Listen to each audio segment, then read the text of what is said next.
चलिए 5 गुणा 117 के वर्गमूल को थोड़ा सरल करते हैं। तो यहां पर जो 117 है वो एक पूर्ण वर्ग नहीं है, तो इसका वर्गमूल हम सीधे सीधे तो नहीं निकाल सकते।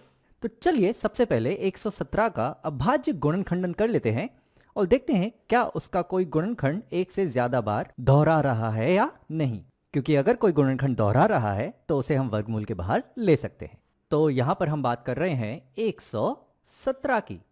अब 117 जो है वो एक विषम संख्या है, तो ये 2 से तो विभाजित नहीं होगी।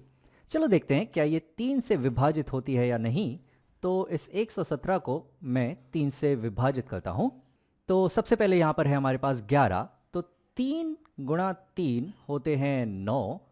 तो अब जब हम 11 में से 9 घटाएंगे तो हमारे पास बच जाएंगे 2, ये 7 नीचे आ जाएगा और यहां पर अब हमारे पास बचा है 27 और 3 गुणा 9 होते हैं 27।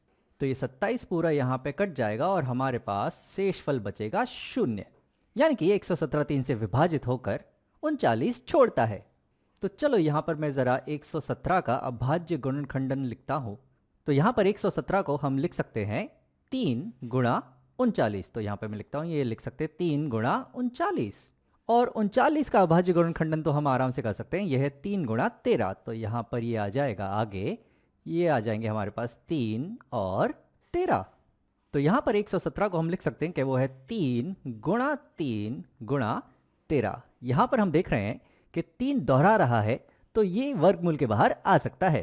तो चलो देखते हैं, इसे हल करके इसे सरल करने की कोशिश करते हैं। तो हमारे पास है 5 गुणा वर्गमूल 117 का, और 117 की जगह हम लिख सकते हैं 3 गुणा 3 गुणा 13। तो यहां पर मैं लिखता हूं, यह 3 गुणा 3 गुणा 13। और आगे अगर मैं बढ़ूं तो यहां पर मैं इसे लिखता हूं कि यह है 5 गुणा वर्गमूल 3 गुणा 3 का गुणा वर्गमूल 13 का। तो यहां पर फायदा यह हुआ है कि यहां पर हमारे पास आ रहा है वर्गमूल 3 गुणा 3 का, यानी कि वर्गमूल 3 के वर्ग का, जो होता है 3। या ऐसे कहूं, यह है वर्गमूल 3 गुणा 3, यानी कि वर्गमूल 9 का, जो भी होता है 3।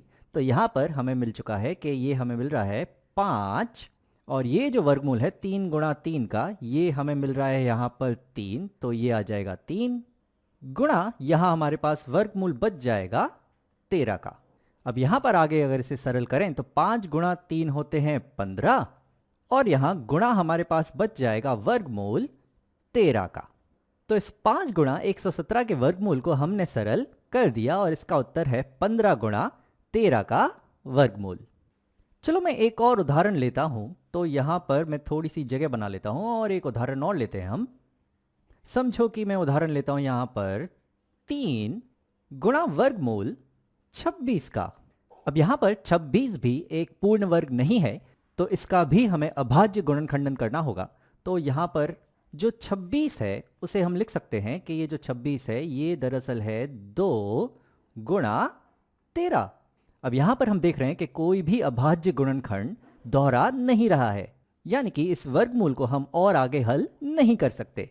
तो इस 3 गुणा 26 के वर्गमूल को हम और आगे सरल नहीं कर सकते, तो इसे हम यहीं पे छोड़ देंगे।